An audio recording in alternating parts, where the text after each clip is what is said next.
Aquí no importa quién seas, ni de dónde vengas, ni qué hayas hecho antes. Si estás escuchando esto, eres la Resistencia, y no estás solo.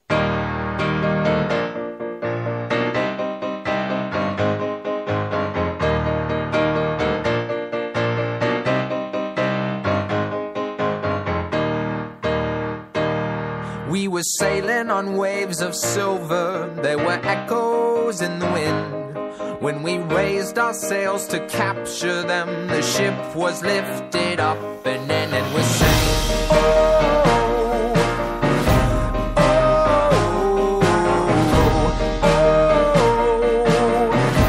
oh, oh. Now the country that we came from, they play silver melodies, and the kings and queens all write their dreams on silver pages. Iñaki Gabilondo. Son las 8:30 de la mañana. Las 7:30 en la Casa Museo de José Saramago, en Tías, Lanzarote. Buenos días, mundo. ¿Quieres un café? We will cross any water, and if we find there's a song that's getting stronger, we will say... Juntos cruzaremos océanos, atravesaremos desiertos y escalaremos montañas. Si estás escuchando esto, eres la Resistencia. Y no estás solo. Now the echoes were getting louder and a chorus filled the air. When the voices fell, they broke the spell that tied us to our silver chairs, and we sang, oh, oh, oh, oh.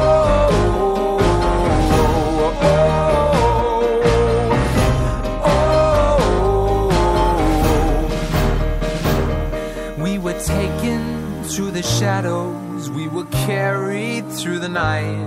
When the sun appeared, my God, my fears of silver melted in the light. And we saw the world with different eyes. And we sang, oh. Muy buenos días, amigos. Comenzamos la mañana, ponemos las tazas sobre la mesa, colocamos las portadas de los periódicos y damos la bienvenida a una nueva semana. Hoy es lunes. Comienza, quedan 5 largos días por delante.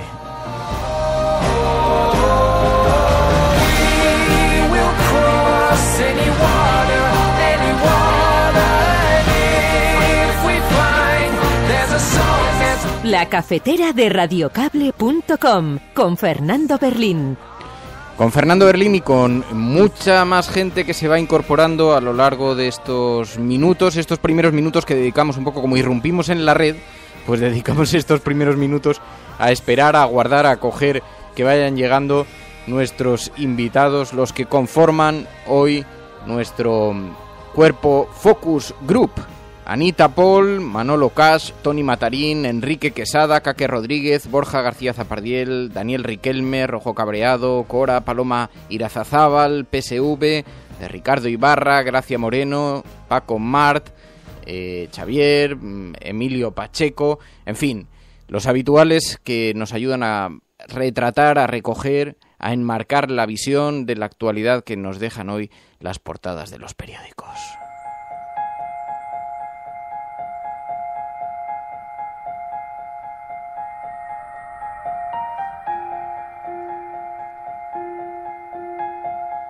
Pero antes escuchamos a José Mújica. Los viejos pensadores definían, Epicurio, Séneca, los Aymara, pobre no es el que tiene poco, sino que verdaderamente pobre es el que necesita infinitamente mucho y desea y desea y desea más y más. Hoy es día 6 de octubre de 2014, es lunes. Me vais a permitir que en la página del cuaderno de bitácora que abrimos en esta mañana hablemos de el ébola otra vez.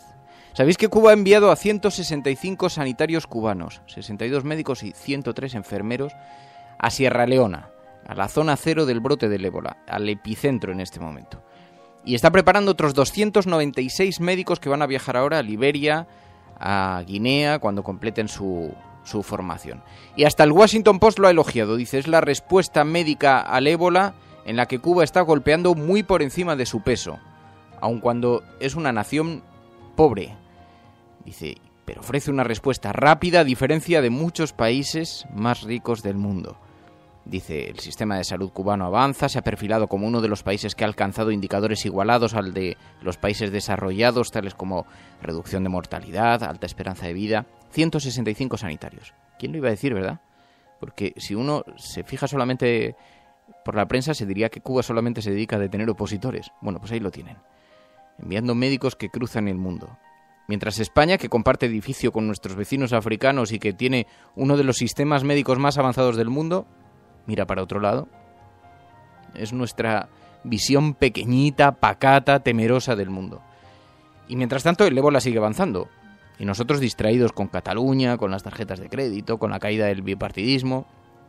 Están muriendo centenares de personas, los contagios crecen por minutos, se hablan de unas proyecciones de contagio absolutamente espeluznantes.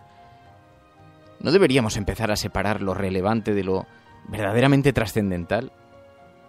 Porque hoy es más necesaria que nunca una gran coalición internacional contra el ébola, una como la que describe el periodista Andrés Ortega Klein del Real Instituto Elcano, con quien hablaremos ahora en unos minutos. Pero ¿está el mundo preparado para las grandes coaliciones de paz o solamente podemos aspirar a las coaliciones de guerra? Estás escuchando Radio Cable y si lo estás haciendo, eres la avanzadilla y no estás solo.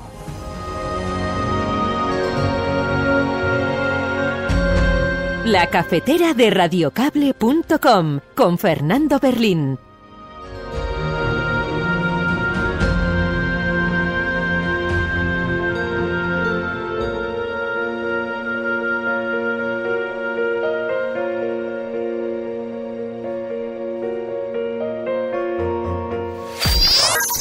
Radiocable.com. Andrés Ortega Klein es escritor, consultor, analista, periodista, es Senior Research Fellow del Real Instituto Elcano, patrono de la Fundación Ortega Marañón, director del Observatorio de las Ideas. Andrés Ortega, buenos días. Buenos días. Bueno, nos ha parecido muy interesante su artículo, La otra gran coalición internacional necesaria contra el ébola, publicado en el Real Instituto Elcano, porque qué rápido une la guerra y qué difícil y lejana parece una coalición en la paz, ¿verdad? Bueno, es en la paz, pero es contra un enemigo, digamos, mucho más escondido y mucho más también mortífero, ¿no? Y quizá de cara a luchar contra ISIS o contra el Estado Islámico, ha habido una coalición internacional liderada por Estados Unidos que se ha movilizado, y contra el ébola pues es mucho más lenta, y sin embargo hay que tener mucho más cuidado, no solo porque está ya afectando de forma dramática a África Occidental, sino también porque puede empezar a llegar a Occidente y al mundo industrializado. El concepto me parece interesantísimo, el de la gran coalición, pero ¿crees que esta coalición es posible? Porque paradójicamente todas las iniciativas que se están produciendo están desconectadas, ¿no? Con actores tan diferentes como Estados Unidos, Reino Unido, China, Cuba, menos Europa. Parece que los agentes son muy diferenciados, ¿no? Europa está en un plan muy discreto, y aunque hay países europeos que están muy activos, por ejemplo el Reino Unido y Francia, ¿no? Aparte de China y Cuba, y desde luego Estados Unidos, que está mandando a 3.000 soldados para, digamos, acompañar una ayuda de médicos, enfermeras y hospitales de campaña, ¿no? Pero quizá estos lleguen en forma demasiado escasa para lo que hay que hacer. La coalición internacional le está pidiendo a Estados Unidos, la reclamó el propio Obama y el propio Consejo de Seguridad de la ONU, en una resolución por unanimidad y por el posterior apoyo sin precedentes de 131 estados, apoyó una resolución en ese sentido y calificó la epidemia de ébola por primera vez como amenaza a la paz y a la seguridad internacional. Es decir, que sí hay una conciencia de que hay que llegar a una especie de coalición internacional, pero, como digo, se está retrasando. Sin embargo, en España parece que Cataluña, las tarjetas Visa, que la mirada está concentrada siempre ante los grandes conflictos internacionales, ante las grandes dificultades, parece que estamos observando, mirando para otro lado, ¿no? Porque España en este sentido está completamente ajena, parece al margen. Bueno, España está haciendo cosas, pero en un nivel muy inferior a otros países. Y sí, yo creo que esto nos afecta directamente porque tenemos muchas relaciones con África, pero miramos para otro lado porque siempre estamos muy ensimismados en nuestros propios problemas, ¿no? Pasa con lo que está ocurriendo en Irak y Siria, pasa un poco con Ucrania y ahora pasa con la lucha contra esta plaga que se llama ébola, ¿no? Oye, ¿y a qué atribuyes la ceguera internacional? Porque tú mismo recoges en el texto que Médicos Sin Fronteras avisó de que venía esta epidemia mucho antes de que la OMS entrara en estado de alerta y siguen diciendo que la ayuda es demasiado lenta y demasiado escasa. ¿A qué atribuyes esta ceguera internacional? Bueno, yo creo que ha habido un fallo de las organizaciones internacionales y especialmente de la Organización Mundial de la Salud, que no calibró los avisos que le estaban llegando de que se estaba produciendo una nueva epidemia de ébola, esta vez en África Occidental, por primera vez, y la propia Organización Mundial de la Salud, pues con su directora general Chan, Liu es la de Médicos Sin Fronteras, que avisó, no reaccionó a tiempo, y no reaccionó a tiempo también porque sus fondos, digamos, han sido diezmados no solo en su globalidad, sino que la propia Asamblea de la Mundial de la Salud, que es la que controla la organización, le pidió ya hace tiempo que redujera sus investigaciones en este tipo de enfermedades contagiosas y se concentrara en enfermedades no contagiosas más propias del mundo desarrollado, como la lucha contra el cáncer y la lucha contra las enfermedades del corazón, ¿no? Yo creo que aquí ha habido un fallo de no saber calibrar lo que se venía. Y luego también lo que ha habido es quizá una insolidaridad internacional, incluido en la propia África, ¿no? Incluso cuentas en el texto algunas de las medidas que se han tomado que a priori parecen positivas, como cortar el circuito de líneas comerciales que van a esos países, han dejado de volar a los países más afectados, lo que retrasa y impide también los envíos de suministros y de material sanitario, ¿no? Claro, porque, digamos, se entiende desde el punto de vista de precaución, que impide que se expanda el ébola, pero los médicos y las enfermeras y los suministros y las medicinas y todo esto necesitan llegar de alguna manera, y hasta ahora el único que permite crear un puente aéreo hacia allí es el gobierno de Ghana, ¿no? Los demás han cerrado sus vuelos, y eso impide que llegue la ayuda. Dices también que, recoges las palabras de David Navarro, el coordinador de Naciones Unidas para el ébola, que se necesitaría una acción masiva, y además en estas semanas para poder atajar la plaga, pero que se calcula que por cada paciente se necesitarían 3 personas de apoyo sanitario, y que además esto tendría que ser una enorme operación de escala militar. ¿A qué distancia estamos de eso? Estamos muy lejos. Por ejemplo, ya Estados Unidos va a enviar 3.000 soldados y ya hay más de 3.000 muertos, ¿no? Y también sobre el terreno, por lo que se cuentan los que están ahí, están los médicos y los enfermeros que están ahí, enfermeras que ayudan, necesitan también de vez en cuando salir y descansar, porque si no se agotan y cometen errores, y los errores son dramáticos porque pueden significar la transmisión de la enfermedad, ¿no? Y no logran descansar, no logran salir porque hay demasiados pocos. Se dice que se calcula eso, que tienen que ser 3 o 4 por cada enfermo, incluyendo estos descansos que digo que son necesarios. 3 o 4 por cada enfermo. Estamos muy lejos de eso, ¿no? Y efectivamente se necesitaría pues una operación de a lo mejor pues enviar ahí pues 10.000, 15.000 soldados, ¿no? Y enfermeros y médicos y enfermeras y personal de apoyo, y estamos muy muy muy lejos de eso, y entonces se avisa de que esto va a ir a peor. En todo caso va a ir a peor antes de mejorar, y los centros de investigación de Estados Unidos avisan de que si no se hace lo necesario se podría llegar a 1,4 millones de muertos de aquí a finales de enero, ¿no? Cosa que sería una situación dramática desde el punto de vista humano y también desde el punto de vista económico y social, e incluso político para estos países, ¿no? Pues Andrés Ortega, muchísimas gracias por atender esta llamada. Un abrazo, Andrés. Gracias a vosotros. Radiocable.com. No escuchéis esa voz que dice, poco puedo hacer. Porque muchos pocos es mucho. Y juntos podemos construir un mundo nuevo. Luchemos por una vida digna, donde nadie pase hambre, donde no exista la miseria. Ciudadanos, en nombre de la razón, unámonos contra la delirante injusticia del hambre.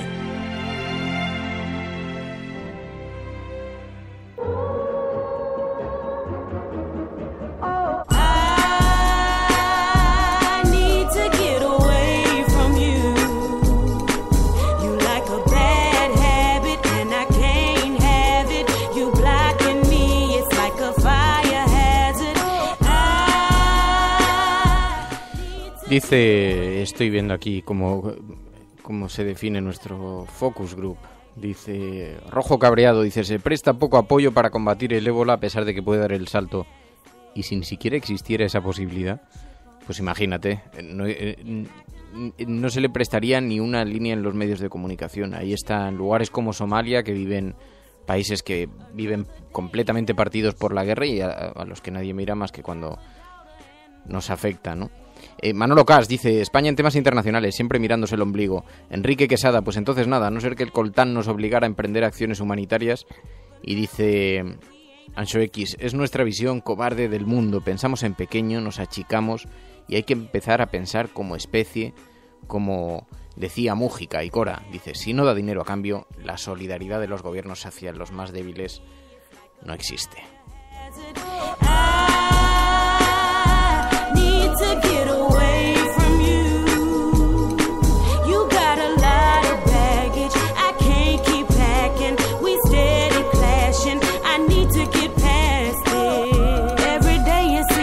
Me pregunta Ancho X, dice, ¿cuál es esa versión del gran dictador que has puesto, Fernando? Pues es un anuncio que hizo Acción contra el Hambre y en el que efectivamente, como bien dices, cogen una escena del gran dictador y la reinterpretan, pero es una campaña publicitaria, es un fragmento de una campaña publicitaria de Acción contra el Hambre. Bueno, vamos a ver cómo están las portadas de los periódicos. Las portadas de los periódicos impresos, que os advierto que están en lo de siempre, en el asunto este del... Bueno, hay algo de Brasil. Sabéis que se ha celebrado... Ha habido una campaña muy reñida y ahora se espera el nombre del rival para la segunda vuelta. Dice el periódico El País en portada, Rousseff espera el nombre de su rival para la segunda vuelta. Gran expectación en Brasil tras una campaña muy reñida. La presidenta con clara ventaja frente a Neves y Silva. Más de 142 millones de electores estaban convocados ayer a votar para elegir quién quedará fuera de la batalla definitiva en la segunda vuelta de la presidencia, de las presidenciales brasileñas el próximo día 26, tras una campaña imprevisible, repleta de altibajos en las encuestas y marcada por la muerte en accidente de un candidato. La presidenta Dilma Rousseff, del Partido de los Trabajadores, llegó al recuento con una cómoda ventaja, dice el periódico El País, con una cómoda ventaja en los sondeos frente a la ambientalista Marina Silva del Partido Socialista brasileño y el liberal Neves del Partido Socialdemócrata. Bueno, los inversores extranjeros se blindan ante la deriva catalana, dice también el periódico El País. Dice que se están imponiendo cláusulas ante una posible salida del euro y que están pidiendo a los bancos sus planes en caso de independencia. Dice que son cada vez más los inversores extranjeros que se muestran preocupados por el desafío soberanista catalán, dice el periódico El País, por la inestabilidad política que lo rodea, por las posibles consecuencias en el caso de que se celebre la consulta de independencia y que los grandes fondos inmobiliarios están firmando incluso cláusulas para garantizar su blindaje ante una hipotética salida de Cataluña del euro. Quizá yo es que sea uno de los ingenuos, pero es que aquí que creo que estamos ante un gran pulso que está jugando, eso parece evidente, Artur Mas contra Mariano Rajoy, pero que en ningún caso, es mi opinión, en ningún caso cabe la posibilidad real de que se celebre esa consulta, ¿no? Y ya hemos tenido oportunidad de hablarlo en otros programas aquí, incluso tuvimos la oportunidad de escuchar las razones, los argumentos que daba Caro Rovira, y que es un poco a lo que me refiero. Decía, la consulta de cualquier manera no se podría celebrar. Una consulta en la calle, con la Guardia Civil corriendo detrás. ¿De qué forma vas a enarbolar los resultados, los vas a esgrimir después en los organismos internacionales, ante las instituciones internacionales? ¿Qué clase de legitimidad tendría la creación de ningún tipo de Estado si se produjera una consulta en esas circunstancias? O la consulta se hace bien o es evidente que no se puede hacer. Lo que sí que está claro es que Artur Mas ha decidido mantener hasta el último minuto el estado de tensión, entre otras cosas, porque recibe mucha presión por parte de Esquerra Republicana, ¿no? Pero, claro, hay que entender que por el momento el Tribunal Constitucional lo que ha hecho es suspender el decreto ley de la consulta, y la ley ha quedado en suspenso, pero todavía no está publicada la sentencia firme. Por tanto, lo que está haciendo Artur Mas es utilizar este tiempo para seguir calentando, como cualquier negociación convencional, utilizar los recursos que tiene, que en este momento solamente es tiempo. A mí me contaba alguien, decía, mira, lo que está intentando el gobierno, la estrategia del gobierno, pasa por que se cansen antes los catalanes a que se cansen antes los ciudadanos del resto del Estado. Mientras que la estrategia del señor Artur Mas consiste en mantener un equilibrio entre la dureza de los mensajes y la legalidad. Vosotros me diréis quién tiene una estrategia mejor. Se puede decir que, claro, el futuro no lo conocemos y, por tanto, no sabemos a dónde vamos. Pero por lo menos tendríamos obligación de saber qué queremos alcanzar. Aunque luego nos equivoquemos, ¿verdad? Pero si uno emprende un viaje, o conoce el sitio donde va, o por lo menos dice, quiero ir a tal sitio. Quiero ir al mar, quiero ir a la playa, quiero ir a la montaña, ¿verdad? Pero aquí no lo saben. Aquí no saben más que más y más y más. Era José Luis San Pedro y ahora escuchamos a Tamara Laurel. Dice Rojo cabreado. Dice, una consulta ilegal con la Guardia Civil corriendo detrás no sería válida. Los mismos partidarios de la consulta deben saberlo. Yo creo que lo saben y perfectamente, además.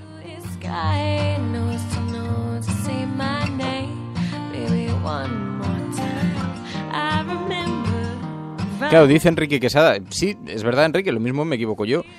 Dice, si los grandes poderes se preocupan por la independencia catalana, igual es que a lo mejor es que puede pasar. No, supongo que cuando uno llega al momento, toma la iniciativa de jugar un pulso como este, supongo que puede ocurrir cualquier cosa. A mí me resultaría sorprendente.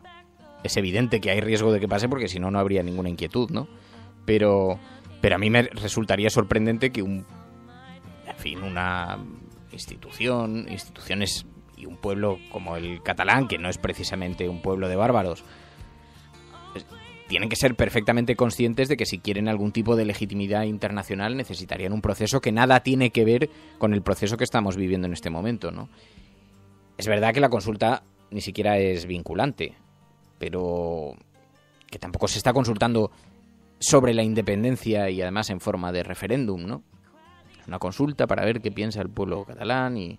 Ahora, ¿cuánto nos habríamos ahorrado si se hubiera aprobado aquel estatuto? ¿Cuánto tiempo? Ahí teníais a un Partido Popular irresponsable jugando con el España se rompe y mira por dónde España está a punto de romperse y la ruptura la está conduciendo Mariano Rajoy.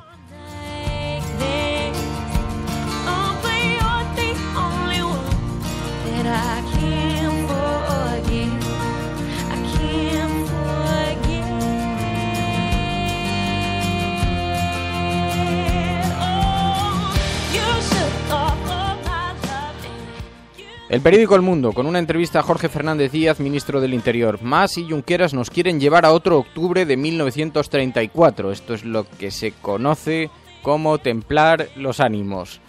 Dice, el presidente de la Generalitat está alimentando la confrontación, la división y la fractura interna de Cataluña. Esto de octubre de 1934, señor Fernández Díaz, ¿qué es exactamente? ¿Una advertencia? ¿En qué consiste exactamente? Dice, pretender que Cataluña se separe de España es un despropósito que va contra la historia y el sentido común. Jordi Pujol me produjo una decepción extraordinaria. No deseo el mal a nadie, pero todos somos iguales ante la ley, dice el ministro. Portada del periódico El Mundo.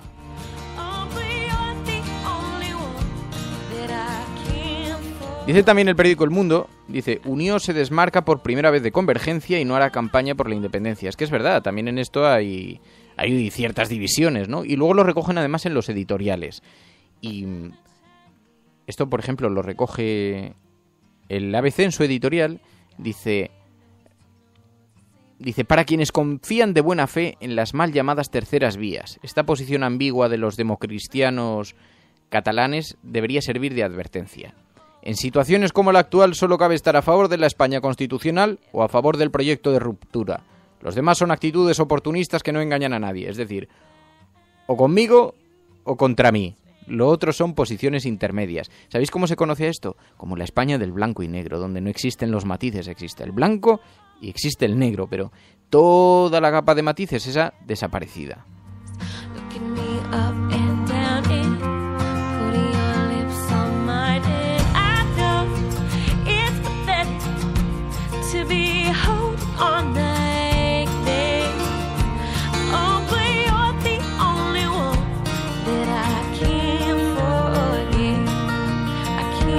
En el editorial del Mundo, que no lo hemos comentado, dice, Mas ayer volvió a pedir diálogo al gobierno, cuando lo que en realidad exige es acatamiento, e insistió en que el 9N se votará en Cataluña con consenso político de una manera correcta, positiva y constructiva. Esto cada vez parece más lejano, señor Mas, en todo caso. Dice el Mundo, pese a que es público y notorio que la unidad del bloque independentista pende de un hilo, que todos sus pasos en aras de la consulta quebrantan las leyes y que el proceso divide a la sociedad y violenta la convivencia.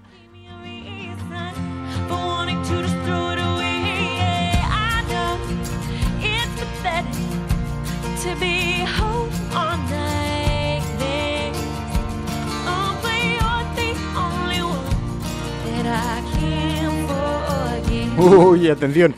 Dice el periódico El Mundo, Rajoy avisa al PP de que se acabaron las mayorías y es hora de pactar. Pues estoy pensando, con Podemos no van a pactar. Con Izquierda Unida lo veo difícil. UPyD no es tan numeroso. ¿PSOE?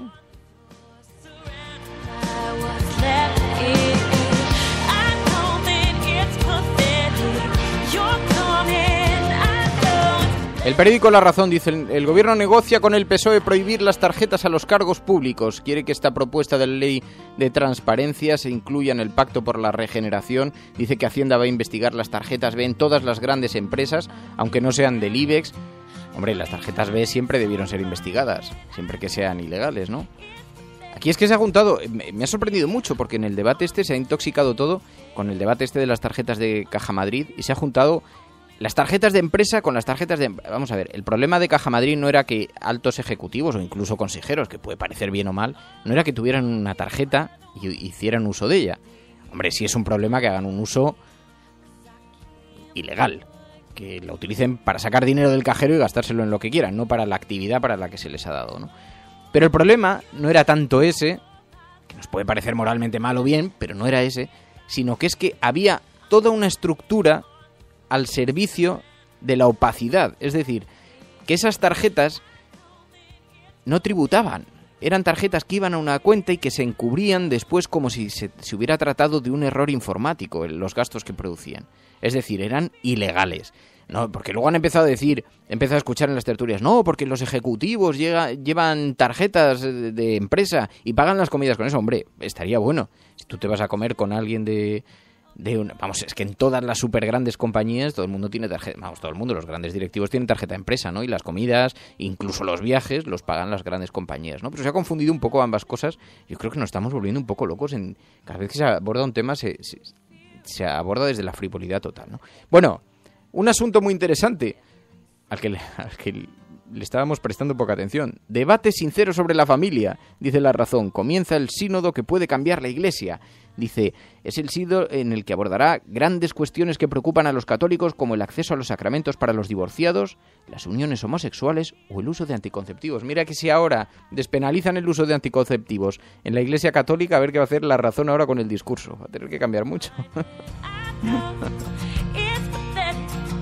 Lo malo de organizaciones tan ultraconservadores es que como intentes dar un paso hacia adelante, es la propia organización la que se te echa encima, porque llevan años defendiendo lo contrario y se quedan... En fin. Bueno, 30 minutos llevamos emitiendo y con un focus group que sigue activo en Twitter, con un grupo de analistas que siguen participando. Os agradezco mucho a los que participáis en directo y retuiteáis el link, y a aquellos que se incorporan después, más tarde también a través de los links y lo hacéis en diferido. Enrique Quesada, Caque Rodríguez, Fulcrencio Quemado, Guantini, Cora, Rojo Cabreado, Paco Mart, Manolo Cash, Gurade, Guantini, Josechu, Tony Matarín, Juan Manuel, Arturo Salmerón, Hardy Useful, Jav Balfrey, PSV, Guillem Salazar, Ángeles Molina, Aitor, Félix, Charo Chamizo. Bueno, muchísimas gracias a todos los que nos acompañéis cada día. Mañana volvemos. Mañana es martes. Disfrutad del día que queda por delante y de esta semana que comienza. Adiós.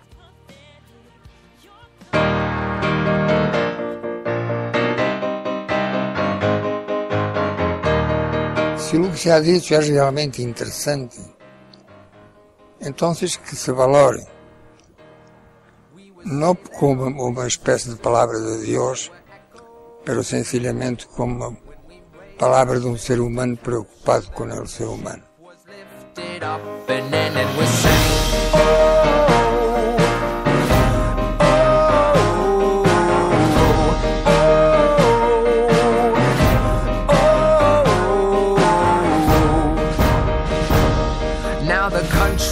That we came from, they play silver melodies, and the kings and queens all write their dreams on silver pages. We